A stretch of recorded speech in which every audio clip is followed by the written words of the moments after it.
Speaking of danger and safety, our next point is going to be very interesting.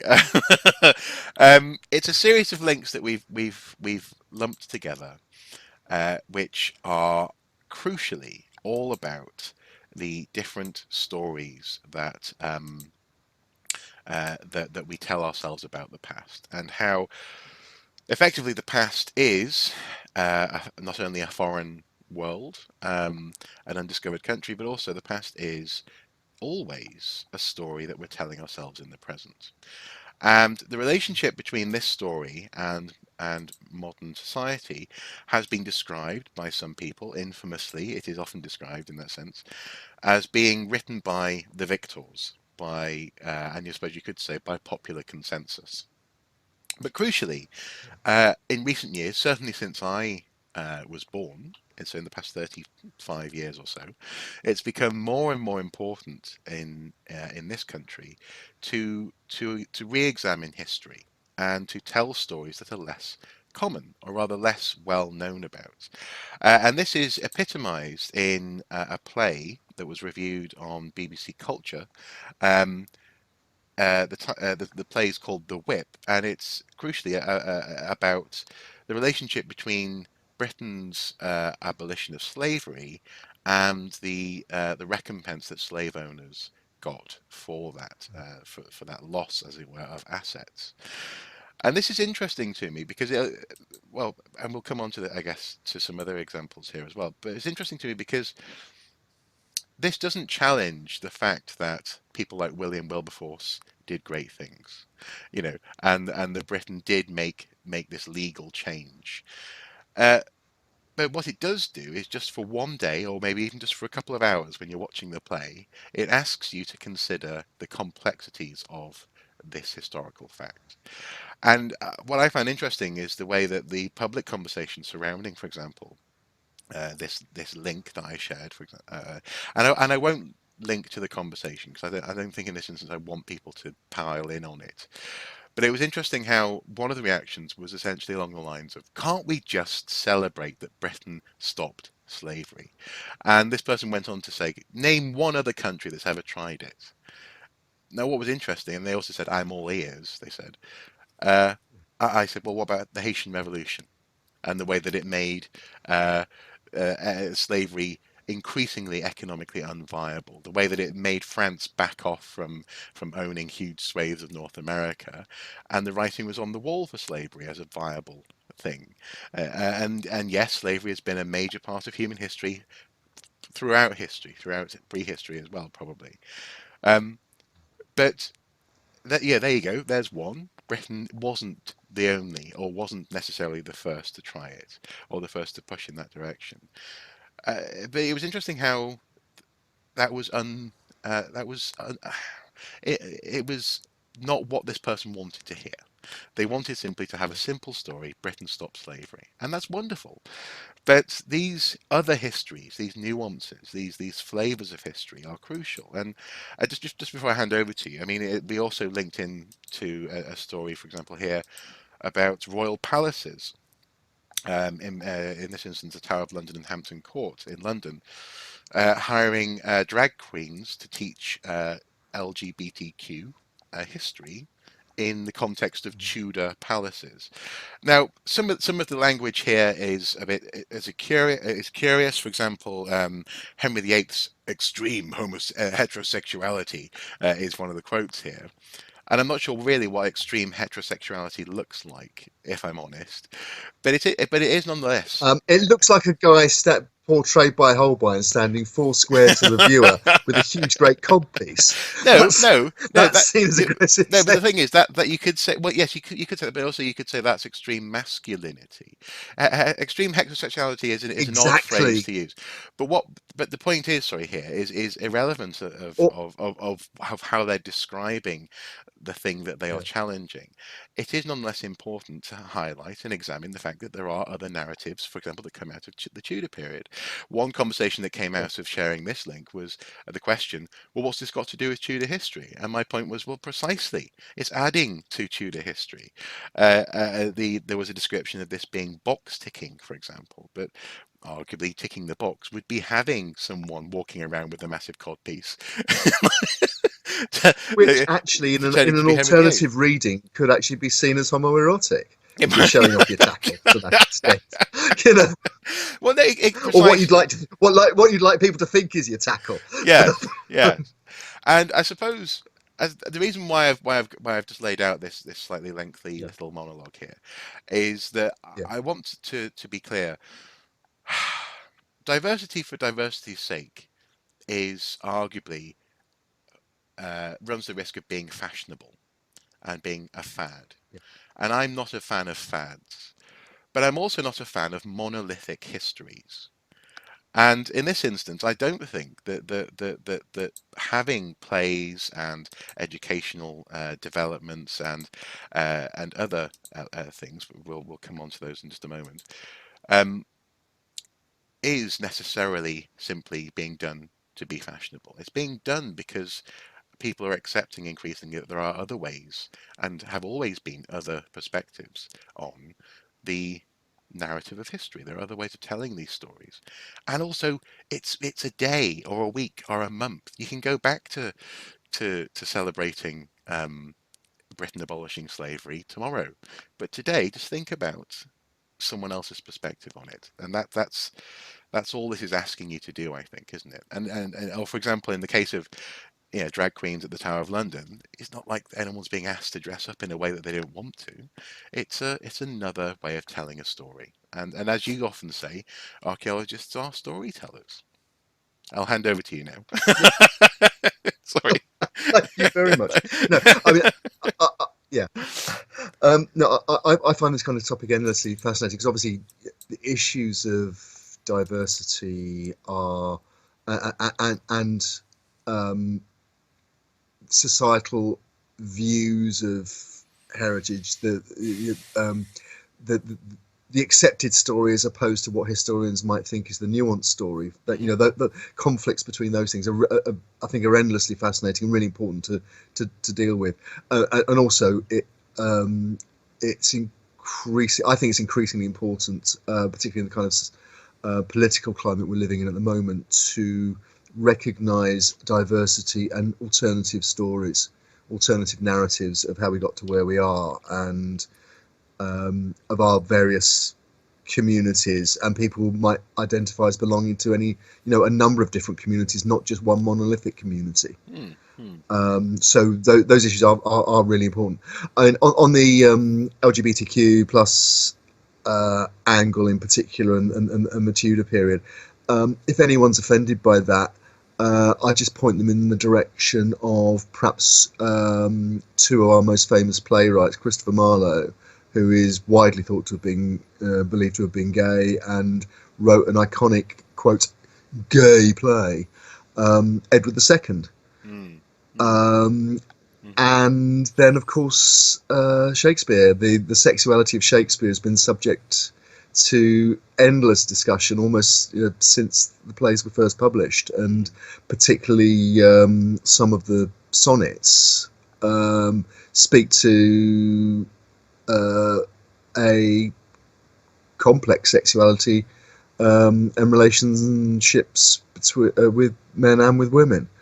hmm, So then you go and you move on into the 17th century and look at court life and people like John Wilmot, the Earl of Rochester, and the poetry and sort of that period.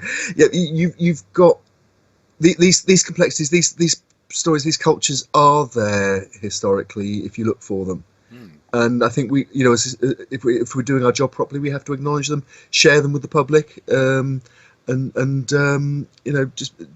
just be honest about these things. Interesting though, you talk about this might not be the kind of history that some people want to think about in terms of their perceptions of Hmm, hmm. parts of the past, and Henry VIII is in his aggressive heterosexuality and so on. There's a very interesting comment that came out of a conference that's going on at the moment in Helsinki. Actually, I was looking at on a Twitter feed yesterday. It's a conference about heritage, and there was a keynote speech yesterday by an American academic called Laura Jane Smith, and she quoted research that she'd done at heritage sites in the United States, which found that visitors tended to engage rather quite passively with the experience, and often seemed to be taking reinforcement of what she described as conservative, their own pre-existing conservative values. Yeah. Um, Well, and so no, Well, and then oh, just go one on. other, and then it goes on to something I think we were attaching to this with some of the other links that we're Hmm. posting at underneath this particular segment. She also talked about a paradox where slavery in the was described as the origin story of the modern United States. Hmm. Hmm. She argued had been downplayed and softened Mm. by visitors who wanted to support the national narrative of progress from a slave owning society to a free society, Hmm. if you like, where slavery was abolished after the Civil War. And there were even suggestions, she argued, that some people who'd been enslaved felt safe to be part of a community and a family. Yeah. Quite you quite difficult ideas to come to grips with there. And if you're a, a heritage professional with a broadly speaking um, liberal outlook, which most of our sector I think probably has. I, and this is where I always have pause for thought because liberal, illiberal, is that the natural opposition of liberal? Liberal, conservative, Well, whatever your exactly. Yes, perspective is. Um, progressive's a popular word these days yeah, for. yeah, progressive, yeah, yeah. The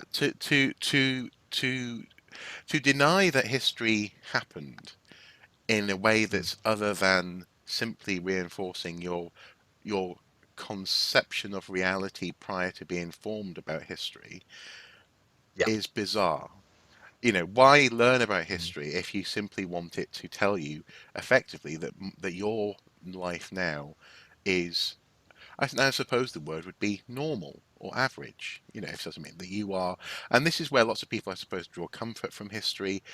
But I guess, and this is probably one of the first things that I learned when I really started doing history and archaeology, I guess in my teens, is that this stuff is, to coin a phrase, all about finding out what's new about the past. I've said this before, and in that sense, another word that you could use is disruptive. It challenges you when you look at history. It should do at least, and it's interesting. So, for example, one of the links that we've linked to below the headline is "Stop blaming history for your all-white, all-male movie."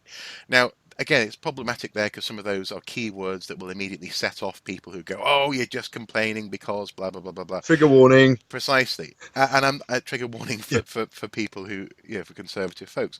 But it's Yeah. not, just put that to one side for a moment. Put that clickbaity headline to one side for a moment. The point Yeah. here is that in the past, people, and to use the author's words here, people of colour and women too existed.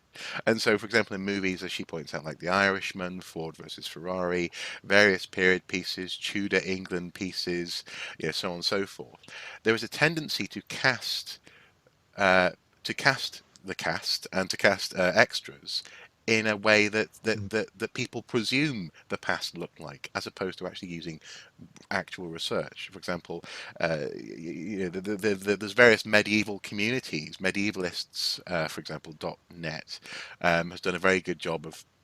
.net or .com, I always get anyway. That website's done a great job of highlighting the texture of medieval life. That actually casting agents and therefore the common exposure to the past that people have through entertainment is behind the curve on. And so it's interesting how it may be uncomfortable for some to see some of these questions being asked. And this is simply a question. Why is a film set in the 60s, or a film set in 1917 uh, so selective in its casting compared to real documentation of the past? That's a decent question to ask of history and of the modern perception of history.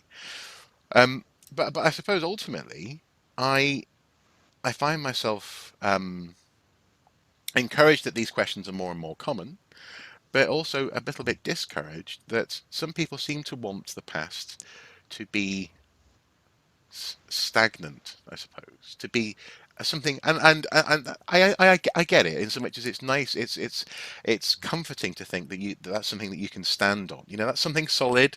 In a time when everything's kind of wishy-washy, and you know, you may well find yourself going, well, what is right? What is male, female? What is right and left? What is good and bad?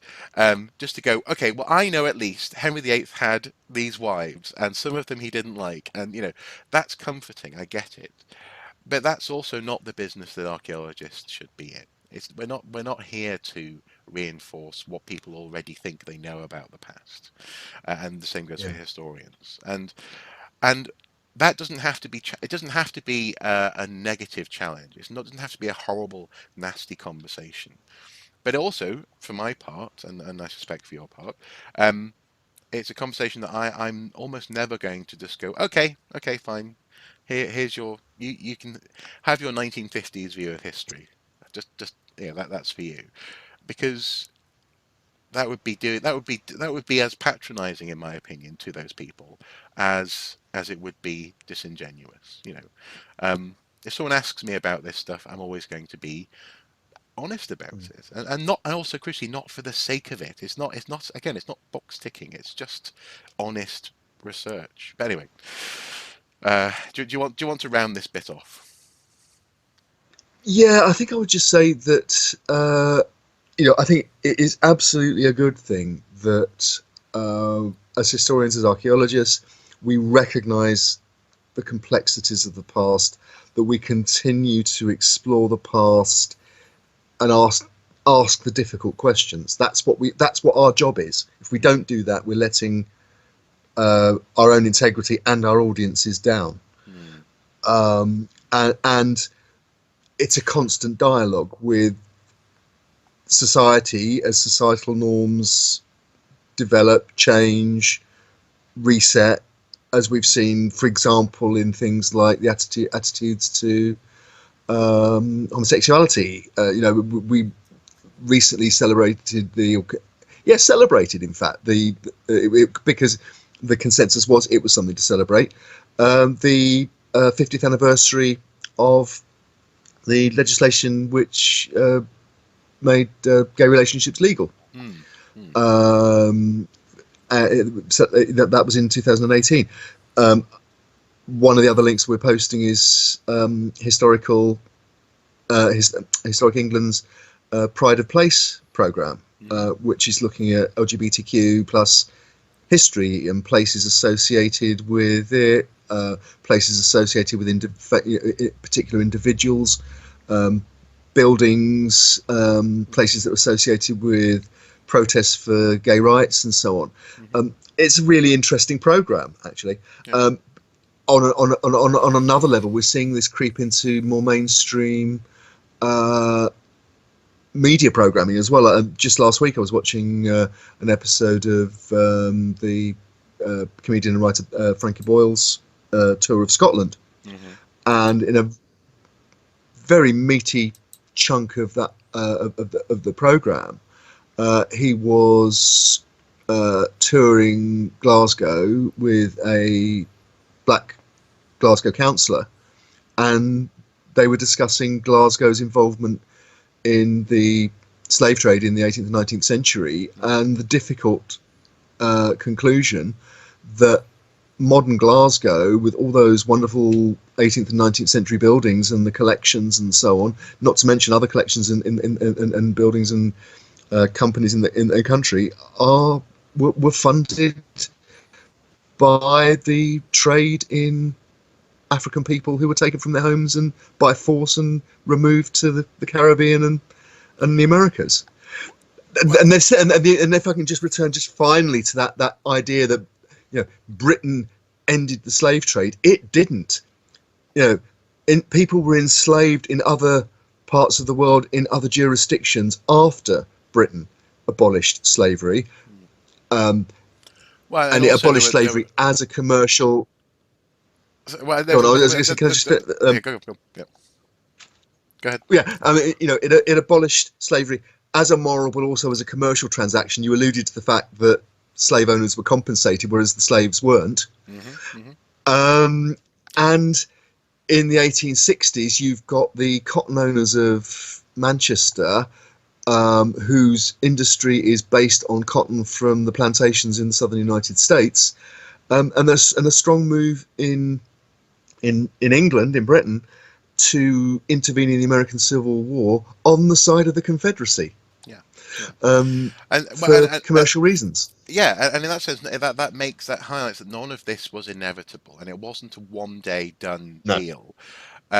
Also, absolutely. there continued to be elements of indentured servitude as well. So it's not quite slavery, but people are nonetheless utterly dependent upon one or two people in their in their community for their livelihoods. There are There's people in farming communities today who still live in tied cottages, and if they lose Yeah. their job, the cottage goes. Yeah, yeah, yeah. Navvies actually is a good example of this. Often, often white folk, as it were, if you want to go down that road, building railways where all their wages are relatively low, and they can only buy their food and supplies from the company who's building the railway because they're deliberately Sure. isolated in the middle. Yeah, Yeah. this sort of stuff existed, and Unpaid and protection. and Yeah, and. yeah. So and I know, sorry, I know I asked you to round it up, but actually something else, another link that we're including here as well, I just want to explain why it's there, is asylum seekers taking part in archaeological dig in Italy. Um, is in so much as all of this is important because it adds a multitude of voices to a human story that we all have ownership of and that we all should be encouraged to take part in. And so it is wonderful that that you have people being able to move into a country and take part in its history. If that history was just monolithic, and if it was so sacrosanct that you couldn't challenge it, um, we would never have people being feeling that they could be well, welcome, be involved, be part of this narrative.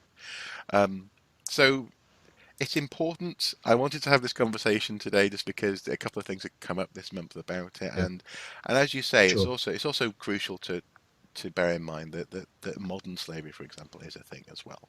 Yeah, it's not been put to bed in that Yeah, sense. No. Yeah. Um. no. It would be. And Go on. people trafficking, and as you say, Mm, yeah, yeah. it's a constant dialogue. It's a and a constant, it's a constant societal concern. Yeah. Should be. And it's something I'm sure we could keep on talking about for hours. So we'll round it off there for now. I think, if that's okay. And please, everybody watching, join in the discussion Yeah. below the line. Hmm. Hmm. It's important we talk about these things.